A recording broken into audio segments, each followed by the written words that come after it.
जय श्री राधे कृष्णा। आप सभी का आपके अपने YouTube चैनल पर स्वागत है।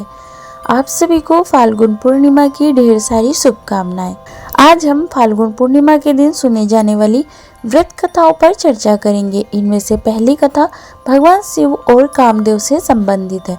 पौराणिक कथा के अनुसार देवी पार्वती भगवान शिव से विवाह करना चाहती थी, लेकिन भगवान शिव गहन तपस्या में लीन थे और उनके ऊपर ध्यान नहीं दे रहे थे। देवी पार्वती ने हार नहीं मानी और अपनी कठोर तपस्या जारी रखी। उनकी भक्ति और उनकी तपस्या को देखकर प्रेम और सौंदर्य के देवता कामदेव प्रसन्न हुए। उन्होंने भगवान शिव की तपस्या भंग करने के लिए एक पुष्प बाण चला दिया। जैसे ही बाण चला, भगवान शिव की तपस्या भंग हो गई, लेकिन इससे भगवान शिव अत्यंत क्रोधित भी हो गए। क्रोध में आकर भगवान शिव ने उनकी तीसरी आंख खोल दी और उसकी अग्नि से प्रेम और सौंदर्य के देवता कामदेव भस्म हो गए। जब भगवान शिव ने कामदेव को भस्म कर दिया, तब उन्होंने देवी पार्वती की ओर देखा। देवी पार्वती की आराधना सफल हो चुकी थी और भगवान शिव ने उन्हें अपनी पत्नी के रूप में स्वीकार कर लिया। उधर कामदेव की पत्नी रति ने भगवान शिव की आराधना की और अपने पति को पुनर्जीवित करने की प्रार्थना की। भगवान शिव ने रति की प्रार्थना को स्वीकार किया और उनके पति को फिर से जीवित कर दिया। पुनर्जीवित होने के बाद भगवान शिव ने कामदेव को नया नाम मंश दिया और कहा कि अब से तुम अदृश्य रूप में ही प्रेम के प्रतीक रहोगे। जिस दिन भगवान शिव ने कामदेव को पुनर्जीवित किया था, वह दिन फाल्गुन मास की पूर्णिमा तिथि थी। इसी कारण फाल्गुन पूर्णिमा का विशेष महत्व है। दूसरी पौराणिक कथा भगवान श्री विष्णु के परम भक्त प्रहलाद से जुड़ी हुई है। होलिका भक्त प्रहलाद की बुआ थी। अपने भाई हिरण्यकश्यप के आदेश पर वह प्रहलाद को गोद में उठाकर धधकती हुई आग में प्रवेश कर गई। होलिका को वरदान मिला था कि आग उसे जला नहीं सकती, लेकिन भगवान विष्णु की कृपा से वह अग्नि में जलकर भस्म हो गई, जबकि भगवान विष्णु के भक्त प्रहलाद जीवित बच गए। अब इस कथा को विस्तार पूर्वक सुनिए। विष्णु पुराण में भक्त प्रहलाद की कथा का उल्लेख मिलता है। प्रहलाद भगवान विष्णु के अनन्य भक्तों में से एक थे। पौराणिक कथा के अनुसार महर्षि कश्यप की पत्नी दक्ष पुत्री अदिति के गर्भ से दो महान पराक्रमी बालकों का जन्म हुआ। इनमें से बड़े का नाम हिरण्यकश्यप और छोटे का नाम हिरण्याक्ष था। दोनों भाइयों में अत्यंत प्रेम था। वे दोनों ही महान बलशाली, अद्वितीय पराक्रमी और आत्मबल से संपन्न थे। दोनों भाइयों ने युद्ध में देवताओं को पराजित करके स्वर्गलोक पर अधिकार कर लिया था। एक समय हिरण्याक्ष ने पृथ्वी को रसातल में ले जाकर छिपा दिया। तब भगवान विष्णु ने बराह अवतार धारण कर पृथ्वी की रक्षा के लिए हिरण्याक्ष का वध कर दिया। उधर भगवान विष्णु द्वारा अपने भाई की हत्या का बदला लेने के लिए हिरण्यकश्यप ने ब्रह्मा जी को प्रसन्न करने के लिए घोर तपस्या शुरू कर दी। दैत्य के राज को राजा विहीन देखकर इधर देवताओं ने उन पर आक्रमण कर दिया। दैत्यगण इस युद्ध में पराजित हो गए और पाताल लोक की ओर भाग गए। देवराज इंद्र ने हिरण्यकश्यप के महल में प्रवेश किया और उनकी पत्नी कयादु को बंदी बना लिया। उस समय कयादु गर्भवती थी, इसलिए देवराज इंद्र उसे साथ लेकर अमरावती की ओर जाने लगे। तब रास्ते में देवराज इंद्र की भेंट देवर्षि नारद से हुई। नारद जी ने पूछा, नारायण नारायण, देवराज इसे कहाँ ले जा रहे हो? तब देवराज इंद्र ने कहा, देवर्षि इसके गर्भ में हिरण्यकश्यप का अंश है, मैं उसे मारकर फिर इसे छोड़ दूंगा। यह सुनकर नारद जी समझ गए कि इसके गर्भ में तो एक महान भगवत भक्त है, जिसे मारना तुम्हारी शक्ति से बाहर है, इसलिए कयादु को छोड़ दो। नारद जी के वचन मानकर देवराज इंद्र ने कयादु को छोड़ दिया और अमरावती चले गए। उधर नारद जी कयादु को अपने आश्रम में ले आए और उनसे कहने लगे, बेटी तुम यहाँ आराम से रहो जब तक तुम्हारा पति अपनी तपस्या पूरी करके वापस नहीं लौटता। पवित्र आश्रम में रहते हुए कयादु नारद जी के सुंदर प्रवचनों का लाभ लेती हुई सुखपूर्वक रहने लगी। इसका प्रभाव उसके गर्भ में पल रहे शिशु पर भी पड़ा। समय आने पर कयादु ने एक पुत्र को जन्म दिया, जिसका नाम प्रहलाद रखा गया। इधर हिरण्यकश्यप की तपस्या पूर्ण हुई। उसने ब्रह्मा जी से मनचाहा वरदान प्राप्त किया और अपनी राजधानी की ओर लौट गया। कुछ समय बाद कयादु प्रहलाद को लेकर नारद जी के आश्रम से राजमहल आ गई। इसके बाद प्रहलाद की शिक्षा की व्यवस्था की गई। अब प्रहलाद जी गुरु के सानिध्य में शिक्षा ग्रहण करने लगे। हिरण्यकश्यप ने उसे अपनी गोद में बिठाकर स्नेहपूर्वक कहा, बेटा तुमने अब तक अध्ययन में निरंतर तत्पर रहकर जो कुछ सीखा है उसमें से कुछ अच्छी बातें सुनाओ। तब भक्त प्रहलाद बोले, पिताजी मैंने अब तक जो कुछ भी सीखा है उसका सारांश आपको सुनाता हूँ। जो आदि मध्य और अंत से रहित अजन्मा वृद्धि क्षय और शून्य है, जो अछूत है, समस्त कारणों से के कारण है तथा समस्त जगत की स्थिति और संहार करने वाले हैं। मैं उन श्री हरि को प्रणाम करता हूँ। यह सुनते ही हिरण्यकश्यप के नेत्र क्रोध से लाल हो गए। उसने कांपते हुए होठों से प्रहलाद के गुरु से कहा, अरे दुर्बुद्धि ब्राह्मण, यह क्या किया तूने? मेरी अवज्ञा करके इस बालक को मेरे परम शत्रु की स्तुति को युक्त कैसे शिक्षा दे दी है? गुरुजी ने कहा, दैत्यराज आपको क्रोध नहीं करना चाहिए। आपका पुत्र मेरी सिखाई हुई बातें नहीं कह रहा है। हिरण्यकश्यप बोला, बेटा प्रहलाद बताओ तुम्हें यह शिक्षा किसने दी? तुम्हारे गुरुजी तो कह रहे हैं कि मैंने इसे ऐसा उपदेश दिया ही नहीं। तब प्रहलाद जी बोले, पिताजी हृदय में स्थित भगवान विष्णु ही संपूर्ण जगत के उपदेशक है।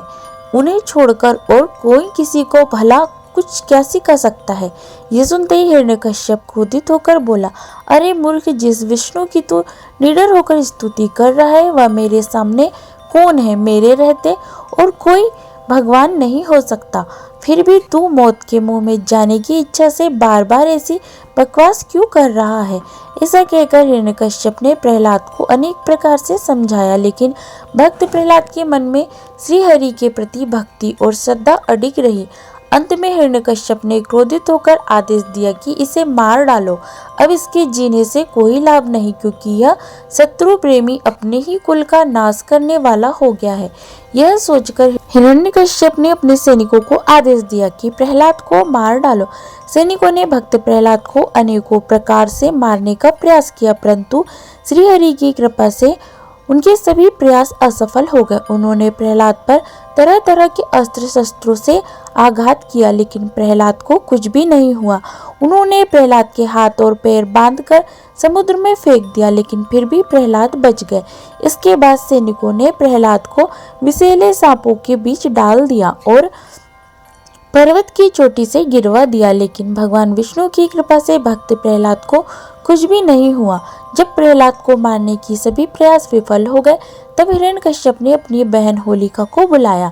इसके पीछे कारण यह था कि होलिका को वरदान मिला था कि अग्नि भी उसका कुछ नहीं बिगाड़ सकती थी, अग्नि उसे जला नहीं सकती थी। हिरण्यकश्यप ने होलिका को आदेश दिया कि वह प्रहलाद को अपनी गोद में लेकर अग्नि में बैठ जाए, ताकि विष्णु का नाम लेने वाला यह प्रहलाद जलकर भस्म हो जाए, या फिर अग्नि के भय से यह मुझे ही अपना भगवान मानने लगे। हिरण्यकश्यप के आदेश पर होलिका अपने भतीजे प्रहलाद को लेकर जलती हुई अग्नि में बैठ गई। उस समय होलिका ने वरदान में प्राप्त दुशाला ओढ़ रखा था। यह सब कुछ देखकर भी भक्त प्रहलाद जरा भी विचलित नहीं हुए, बल्कि वे पूरी श्रद्धा से आंखें बंद करके भगवान विष्णु का ही नाम जपते रहे। परंतु होलिका को मिला हुआ वरदान उसी समय समाप्त हो गया जब उसने भगवान भक्त प्रहलाद को मारने का प्रयास किया। इस प्रकार प्रहलाद को मारने के प्रयास में होलिका स्वयं ही उस अग्नि में जलकर भस्म हो गई। होलिका तो अग्नि में जल गई, परंतु भगवान विष्णु की कृपा से भक्त प्रहलाद का कुछ भी नहीं हुआ।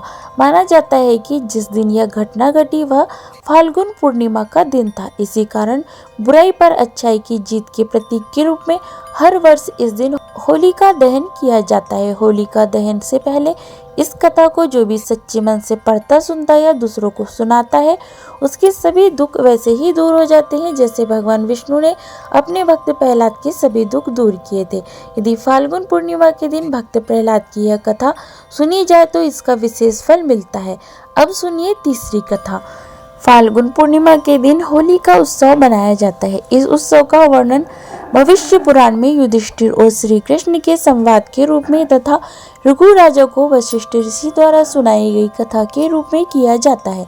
वशिष्ठ ऋषि ने रघु राजा से कहा कि हे राजन, हे पुरुष श्रेष्ठ, आज फाल्गुन पूर्णिमा है। सभी लोगों को स्वतंत्र रूप से विहार करने का अभय प्रदान करे। इससे वे निर्भय होकर विभिन्न प्रकार की क्रीड़ा एवं क्रीड़ाएं करे, वे हंसे और आनंद पूर्वक खेले। छोटे छोटे बालक हाथों में लकड़ियों के छोटे छोटे टुकड़े लेकर हर्षोल्लास से वीरों की तरह अपनी टोली बनाकर निकले। वे सूखी लकड़ियां और उपले एकत्रित करके रक्षण मंत्र का उच्चारण करते हुए अग्नि में डाले, फिर हर्षोल्लास के साथ कोलाहल करे, किलकारियां मारे और ताली बजाए। इसके बाद लोग अग्नि की 3 बार प्रदक्षिणा करे, उत्सव मनाए, गायन करे और अटस करे। वे जो कुछ भी मन में आता है निसंकोच बोले, हे राजन, मैं मानता हूँ कि उनके इस आनंद पूर्वक खिलकायो अटल और होम से वह तिरस्कृत पापिनी ढूंढा राक्षसी नष्ट हो जाए। भविष्य पुराण में भगवान श्री कृष्ण ने युधिष्ठिर से कहा कि हे युधिष्ठिर, समस्त दुष्टों के नाश के लिए और समस्त रोगों के शमन के लिए ब्राह्मण इस दिन होम करते हैं, इसी कारण इसे होलिका कहा जाता है। होलिका दहन के लिए पूर्णिमा तिथि कौन सी होनी चाहिए? होलिका के प्रज्वलन के लिए प्रदोष व्यापिनी और भद्रा सहित पूर्णिमा का चयन करना चाहिए, क्योंकि दुर्वासा मुनि का वचन है कि फाल्गुन शुक्ल पूर्णिमा की रात्रि में होली का उत्सव करना चाहिए। इस उत्सव को दिन में भद्रा योग में, चतुर्दशी तिथि में या क्षय तिथि में नहीं करना चाहिए। जिस संवत्सर में होली का पूजन चतुर्दशी भद्रा योग या दिन में किया जाता है, वह वर्ष राज्य, नगर तथा समाज के लिए विनाश का सिद्ध होता है। नारद मुनि का मत है कि इसलिए फाल्गुन पूर्णिमा सदा प्रदोष व्यापिनी लेनी चाहिए और भद्रा मुख का त्याग करके ही होली का पूजन करना चाहिए। होली का पूजन विधि: होलिका नमः मंत्र का उच्चारण कर चंदन, पुष्प, धूप, नैवेद्य, दक्षिणा और फल द्वारा विधि पूर्वक होली का पूजन करना चाहिए। इस अवसर पर हंसी मजाक भरे कठोर शब्दों का उच्च स्वर में उच्चारण करना चाहिए और आपस में किलकिलाहट करनी चाहिए। जो पुरुष और स्त्री होली का उत्सव में उत्साह से भरी हुई आवाजों का उच्चारण करता है, उसे पूर्व वर्ष में कोई पीड़ा नहीं होती है। वह संपूर्ण वर्ष आनंद पूर्वक व्यतीत करता है। रक्तपान करने वाली असुरी शक्ति से भयभीत होकर भोले भाले लोगों ने तुम्हारी रचना की है। हे होली, इसलिए मैं तुम्हारी पूजा करता हूँ। कृपया समस्त प्राणियों को शुभ फल प्रदान करे। तो आशा करती हूँ जानकारी आपको अच्छी लगी होगी। इसी प्रकार से ज्ञानवर्धक जानकारियाँ प्राप्त करते रहने के लिए, व्रत पूजा के बारे में जानने के लिए, कथा सुनने के लिए अगर आप चैनल पर पहली बार आए हैं तो चैनल को लाल बटन दबा करके सब्सक्राइब करें, साथ में बेल आइकन भी प्रेस करें ताकि हमारे आने वाले वीडियो का नोटिफिकेशन आपको समय पर मिलता रहे। जय श्री राधे कृष्णा। धन्यवाद।